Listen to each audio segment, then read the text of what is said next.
जब हम पतिव्रता पद पर पहुंच जाएंगे, जिस पति को अपनी पत्नी पर शंका हो जाती है तो वो उनमें फिर प्रेम नहीं रहता, और जो पतिव्रता स्त्री है उसका पति अपने सामर्थ्य के अनुसार उसकी पूरी सुरक्षा करता है, पूरी सुविधाएं देने की चेष्टा करता है। ठीक इसी प्रकार हम आत्माएं, ठीक इसी प्रकार हम सभी आत्माएं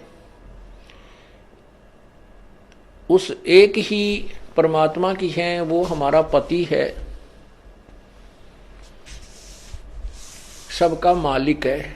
पति मीन मालिक, स्वामी, वो हमारा पति है।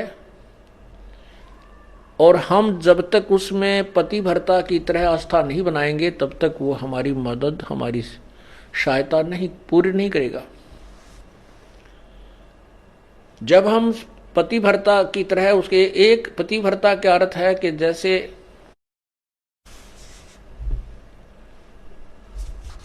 अपने पति के अतिरिक्त किसी भी परपुरुष में आस्था ना हो, चाहे कोई कितना ही खूबसूरत हो, कितना ही धनी हो, चाहे वो कितना ही चटक मटक हो, हमारे मन में दोष नहीं आना चाहिए। और एक अपने पति पर हमने श्रद्धा रखनी चाहिए, उसमें आस्था रखनी चाहिए, तो हम पतिव्रता। पतिव्रता का अर्थ ये भी नहीं होता कि पति के अतिरिक्त सबका अनादर करे, किसी का अनादर नहीं करना। जैसे जेठ जेठानी घर में होते हैं, जेठ है, जेठानी है, देवर देवरानी है, ननंद है छोटी बड़ी, सास ससुर हैं, इन सबको यथोचित सत्कार देना पतिव्रता का प्रथम कर्तव्य है। लेकिन जो समर्पण अपने पति में होता है वो किसी में नहीं हो सकता, नहीं होना चाहिए, तो हम पतिव्रता हैं। तो उस ऐसे ही जब हम कबीर परमेश्वर के चरणों में आते हैं, हमें ज्ञान होता है, तो हम अपने परमेश्वर के अतिरिक्त किसी के से अपनी मनोकामना पूर्णा की तरफ सपने में भी नहीं सोचेंगे, तो हम पतिव्रता है। ठीक है, हमारे कोई जैसे ब्रह्मा विष्णु महेश, देवता ऋषिजन संतजन कोई भी हैं, आदरणीय हैं, लेकिन पूजनीय नहीं है। जैसे पतिव्रता को अपना पति पूज्य होता है, उसी से को समर्पण करती है, तो वो समर्पण वो किसी को नहीं कर सकती, लेकिन आदर सबका करती है, वो आदरणीय है। इस भाव से जब हम प्रभु के चरणों में लगेंगे तब परमात्मा हमारी सभी मनोकामनाएं पूर्ण करेगा, अन्यथा नहीं करेगा। जैसे परमात्मा क्या बताते हैं, ज्यों पतिव्रता पति से राती, आन पुरुष नहीं भावे, बस पीहर में सुरत प्रीतम में ऐसे ध्यान लगावे। उसके विषय में क्या बताते हैं कि जो जैसे जब पतिव्रता जमी पर और जो जो रख है धर है पाओ, और समर्थ झाड़ू देत है कदे ना काटा लग जावे। परमात्मा आपकी कैसे मदद करेगा कबीर भगवान? जब हम पतिव्रता हो जाएंगे इसके प्रति, किसी भी देवता से, किसी इष्ट से, किसी भी भूत प्रेत से या कोई झाड़े लानियों से हमारी कोई लिंक नहीं रहेगा, बिल्कुल सोचा नहीं सपने में। और फिर इस समर्थ के सहारे हम लगेंगे तब ये हमें कितने सुख देगा। जब जो पतिव्रता जमी पर जो जो धर है पाँव, समर्थ झाड़ू देत है ना काटा लग जावे। जैसे पतिव्रता स्त्री कहते पानी को चलेगी पानी भरने के लिए, अर्थात अपने जीवन रूपी सफर में वो चलती है। आत्मा जो केवल एक इष्ट पूर्ण परमात्मा कबीर जी पर आश्रित है, उसके जीवन रूपी सफर में, जीवन रूपी रास्ते यात्रा में, यात्रा के मार्ग में वो परमात्मा समर्थ भगवान कबीर परमात्मा ऐसे झाड़ू देता है झाड़ू मीन हमारे आने वाले जीवन में जो संकट हो, पाप कर्म रूपी कांटों को वो साफ करता रहता है कि कहीं मेरी आत्मा को पीड़ा ना लगे, कोई दुख ना हो जाए। अब आपको थोड़ा सा परमात्मा की महिमा सुनाते हैं, पतिव्रता कैसे होनी चाहिए, अर्थात हम प्रभु पर कैसे आश्रित हों। ग्रीव सुकर्मी पतिव्रता सो आन उपावन मूल, एक पुरुष से परस है पतिव्रता समतूल। पतिव्रता का निष्कर्ष बताता हूं। आन उपावन मूल, बिल्कुल भी किसी और की पूजा नहीं करे, वो पतिव्रता आत्मा होती है।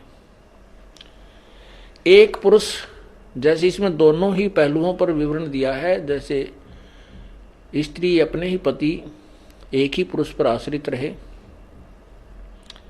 ऐसे ही आत्मा एक पुरुष यानी एक परमात्मा पर आश्रित रहे, कबीर भगवान पर। पतिव्रत सुकर्मी सो जानिए, एक पुरुष से रात, निर्दाव निर्भयता ना दूजे से बात। अपने मनोरथ पूर्णा के लिए वो किसी अन्य पुरुष से बात, किसी अन्य भगवान की इच्छा नहीं करती, वो पतिव्रता होती है। ग्रीवे सवाल सुखन किसको कहे, पतिव्रता सो नार, हुक्म अदूल न मेट ही सो पतिव्रता पार। देखो कितनी गहराई से बता रहे हैं, केवल यही एक लक्षण नहीं है पतिव्रता का। क्या बताते हैं कि पतिव्रता तो हो गई, अच्छी बात है, लेकिन पति कहता है वहां नहीं जाना और वो वहां अवश्य जाती है। पति कहता है ये काम नहीं करना और उसको करती है, तो वो भी पूर्ण पतिव्रता नहीं है। इसमें यही समझाना चाहे, जैसे हम संत आपको आदेश देता है गुरुदेव के बेटा चोरी नहीं करना, बीड़ी नहीं पीना, मांस नहीं खाना, सिनेमा नहीं देखना, ब्याज नहीं लेना, और आप वैसे तो कबीर परमात्मा के अतिरिक्त किसी को नहीं मान रहे हो और ये मर्यादा पालन कर नहीं रहे, तो भी आप पार नहीं हो। क्या बताते हैं, सवाल सुखन किसको कहे, पतिव्रता सो नार, हुक्म अदूल न मेट ही सो पतिव्रता पार। आदेश की उल्लंघना नहीं करती है, वो पतिव्रता ही पार होगी, वही आत्मा पार होगी। गुरु वचन निश्चय कर मन, पूरे गुरु की सेवा ठान,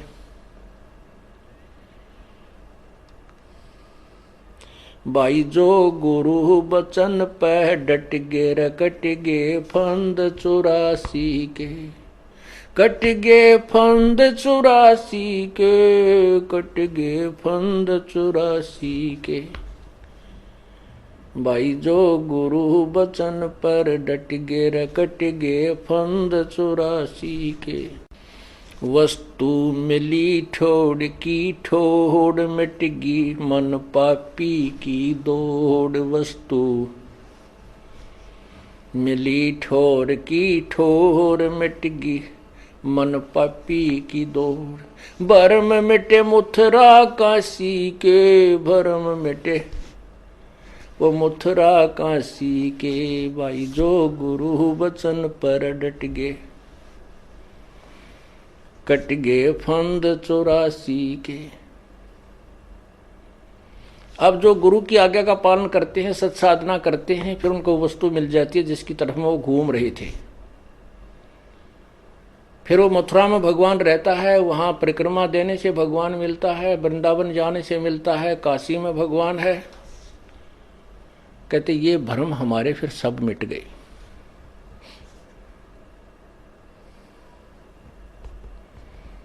उसी के ऊपर यहां कहा है, घर आंगन एक सारे है, बचन उल्लंघना होई।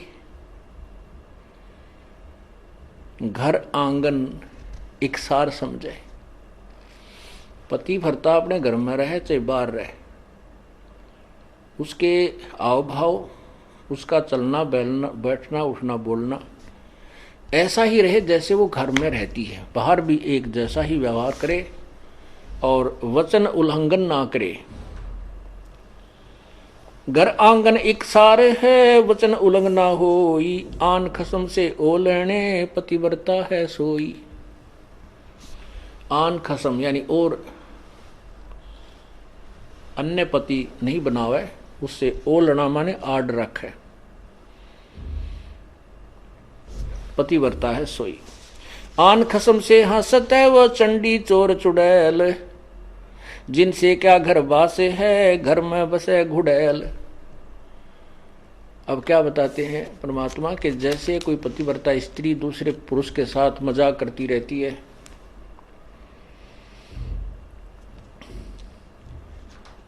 तो उससे दुर्भावना पूर्ण करती है, तो उसमें दोष है। वो कहते हैं वो तो एक भूतनी बस है घर में, और उससे क्या घर, जिनसे क्या घर बास है, घर में बसे गुड़ैल। ऐसे ही ये पतिव्रता यहाँ आत्मा की तरफ ज्यादा संकेत है। परमात्मा कहते हैं कि मुझे ऐसे ही अच्छे नहीं लगोगे यदि तुम ऊपर से तो कबीर साहब करते रहो, अब कबीर पंथी हैं, कबीर साहब के मानने वाले, अंदर से सारे देवताओं की पूजा करते रहते हो। आन खसम से हंसत है वो चंडी चोर चुड़ैल। परमात्मा इतने नाराज होते हैं। कहते हैं परमात्मा 100 वर्ष सतगुरु की पूजा एक दिन आन उपासी, वो अपराधी आत्मा फिर पड़े काल की फांसी। 100 वर्ष तो ये साधना करते रहना जो हम आपको बता रहे हैं, और एक दिन अन्य पूजा कर लेना, परमात्मा कहते हैं वो अपराधी आत्मा पड़े काल की फांसी। तो ऐसी गलती क्यों करेंगे हम? तब करेंगे जब हम ज्ञान नहीं सुन पाएंगे और ज्ञान उस दूसरे अज्ञान के लोगों से हम ज्यादा संबंध रखेंगे, तो वो हमें विचलित कर डालेंगे। यहां जींद के अंदर एक रमेश जैन भक्त है, अब भी हमारा सेवक है वो। उसकी पत्नी को दौरे पड़ते थे, दमा था उसकी पत्नी को, दमा था उसकी। एक लड़की को दौरे पड़ते थे, 2 जुड़वा बच्चे थे, वो बहुत बीमार रहते थे। महीने में 2-2, 3-3 हजार रुपए का उनका डॉक्टरों का, मेडिकल का खर्चा होता था। एक भक्त ने उनको समझाया कि आप हमारे गुरुदेव से उपदेश लो, कबीर परमेश्वरी की शरण में आओ, आपके सब झंझट मिट जाएंगे। काफी कुछ कहने से उन्होंने मान लिया, और फिर वो टर्म एंड कंडीशंस भी बता दी उसको कि ये नहीं करना आपने। जब तो उन्होंने मान लिया ठीक है, हम तो बहुत दुखी हो गए हैं इनको पूजा करते करते और साधनाओं से हमारी दुर्गति हो रही है, तो हम क्या करेंगे, हम नहीं पूजेंगे उनको। उन्होंने उपदेश ले लिया।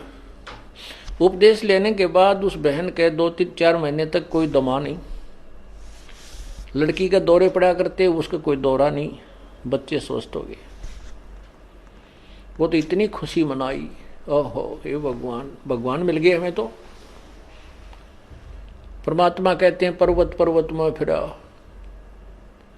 कारण अपने राम, राम जैसे संत मिले जिन सारे सब काम।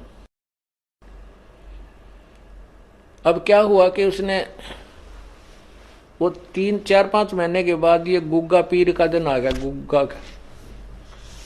गुग्गा नौमी आ गई। उसकी पड़ोसन आई, कहने लगी है कमलेश, और गुग्गा की पूजा नहीं करी तूने? वो बोली ना हम ना करा कर, हमने छोड़ दी, मारे तो जो ना गुरु का नाम ले लिया। वो किसी और पंथ से संबंधित थी, वो दूसरी लड़की जो बहन आई उसके पास, वह कहने लगी नाम तो हमने भी ले रखा है, पर पूजा सारी करनी चाहिए ना, तो ये नाश कर देंगे। उनका फलाना करना ना, वो अपने पंथ के उसके विषय में बताने लगी कि ऐसे उसने हमारे पंथ का है कि उन्होंने ये पूजा छोड़ दी थी, उनका एक का बेटा था वो मर गया, अब तो भाई सारी पूजा करते हैं, और भी वो भी करने लग गए। तो वह डर गई कि कदे भाई सतयुगा पीर दुखी कर दे, उसने वो पूजा पाजा अपनी कर दी। पूजा कर दी तो अगले दिन वो लड़की तो दौरा पड़ने लग गया। उस कमलेश ने सांस नहीं आवे, दमा हो गया न्यू का न्यू, और दोनों लड़कों की तबीयत खराब। अब उस सेठ लाला जी को पता नहीं था रमेश को क्या गड़बड़ कर रही है नालायक। वो घर पे आया और वो कहा ऐसा स्थिति फिर होगी। उसने उस भगत से संपर्क किया कि भाई मारा तो फिर होगी भाई बात, कोई फायदा नहीं हुआ। वो बोला भाई ऐसे कैसे हो सकता, तो 4-5 महीने तेरे ऊपर ऐसा मेहर बख्शी है, आज कैसे नहीं हो सकती है, कैसे मानूं मैं तेरी बात, अब देख ले चाल। वो दोनों आगे, वो दोनों आगे तो क्योंकि हमें पता है कि परमात्मा की मर्यादा भंग होने से ही काल प्रवेश कर जाता है। या तो सीता के चारों तरफ जो लक्ष्मण ने रेखा खींची थी ना, ये लक्ष्मण रेखा समझना मर्यादा भगवान की, और इसको तोड़ते ही या दुर्गति शुरू हो जाएगी जो सीता की हुई थी। अब वो राम कोई बौड़ा नहीं था जो लक्ष्मण ने ये कहा तू या तो आइए मत, भूल कर भी रावत इसको चारों तरफ ये मंत्र पढ़ कर या रेखा खींच देना। अब सीता अपने आप में सियाणी बन गई। जब रावण आया एक साधु का भेष बनाकर भिक्षा मांगने लगा, तो सीता ने कहा कि आ जाओ महात्मा जी, ले जाओ भिक्षा ले जाओ। अब जो ही वो निकट आया उस रेखा के, तो उसमें लपट निकली, रावण 10 कदम दूर खड़ा हो गया।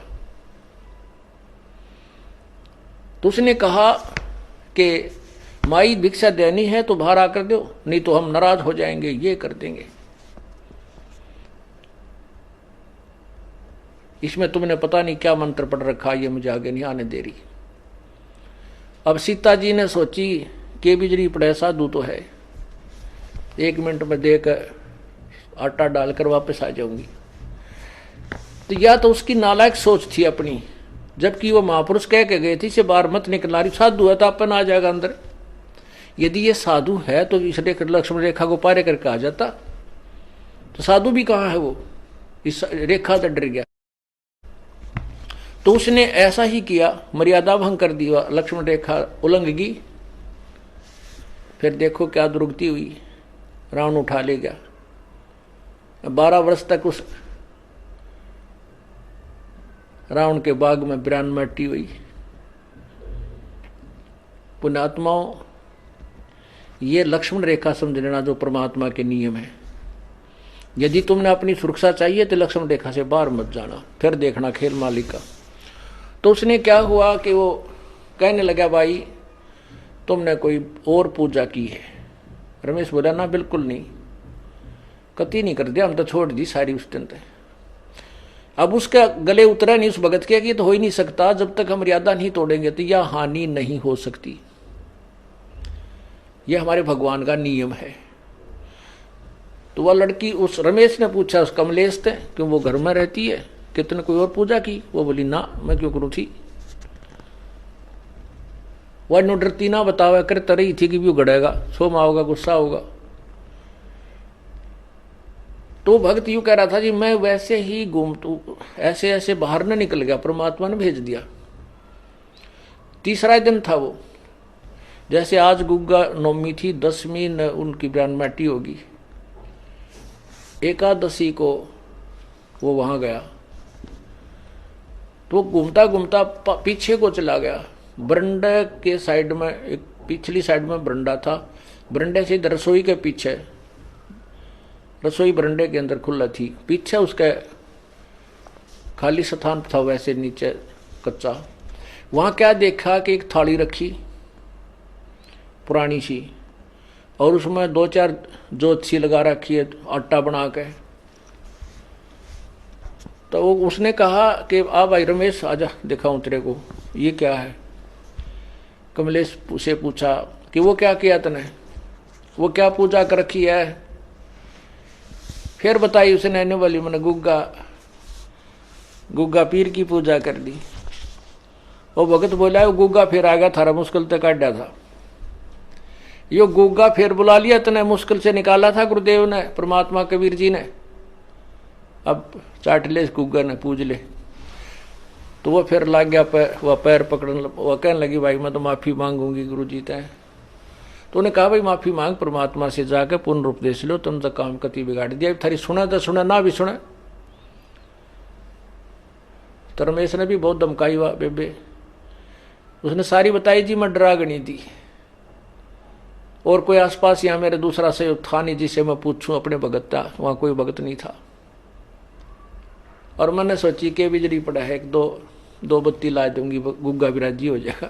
इन गुग्गियान राजी कर तांबरान माटी करवा रहे हैं। हमने एक ही प्रभु को प्रसन्न करना है। एक कैसा दे सब सदे, सब साधे सब जावे, माली सींचे मूल को वो फले फूले अगावे। एक ही साधने से, एक ही पूजा करने से जड़ की तो पौधा परिपक्व बड़ा हो जाता है, वृक्ष बन जाता है, फिर आम के फल लगते हैं। यदि हम टहनियों की तरफ से उसको गाड़ कर जमीन में लाकर बैठ जाएं उगाकर, तो सभी पौधा ही नष्ट हो जाएगा। अर्थात शास्त्र विरुद्ध साधना करने से हमारा भक्ति रूपी पौधा बर्बाद हो जाएगा। तो क्या बताते हैं, 100 वर्ष सतगुरु की पूजा, एक दिन आन उपासी, वो अपराधी आत्मा फिर पड़े काल की फांसी। तो पुण्यात्मा फिर आए मेरे पास। जब हम छुड़ानी से जाते रहते थे, हमारे गुरुदेव भी छुड़ानी जाते थे, वो केवल इसलिए जाते थे कि वहां भक्त आते हैं, उन भक्तों को समझाया जा सकता, वो भ्रमित हैं सभी, वो यथार्थ ज्ञान से परिचित नहीं है। फिर उसके बाद हमारा उनसे मन मुटाव बन गया, क्योंकि गुरुजी शरीर त्याग कर चले गए थे सतलोक, और छुड़ाने वाले की जो क्रियाएं थी वो शास्त्र विरुद्ध थी, सदग्रंथ के विरुद्ध करते थे। हम जनता को सच्चाई बताते थे तो उनकी दुकान बंद होने के कागार पर आ गई। इसलिए उन्होंने हम नहीं सुहाए, तो हमने अपना अलग से करौथा में आश्रम बना लिया। तो उस समय जब वो हम वहीं जाते थे तो थोड़ी ही संख्या में भक्त होते थे। 1995 की बात है ये। उसने फिर पुनर्उपदेश लिया, माफी मांगी कि जिंदगी में नहीं करूंगी। उसके बाद वो नाम दोबारा लिया, उसके बाद आज तक वो सभी सोचते हैं। बोलो सतगुरुदेव की।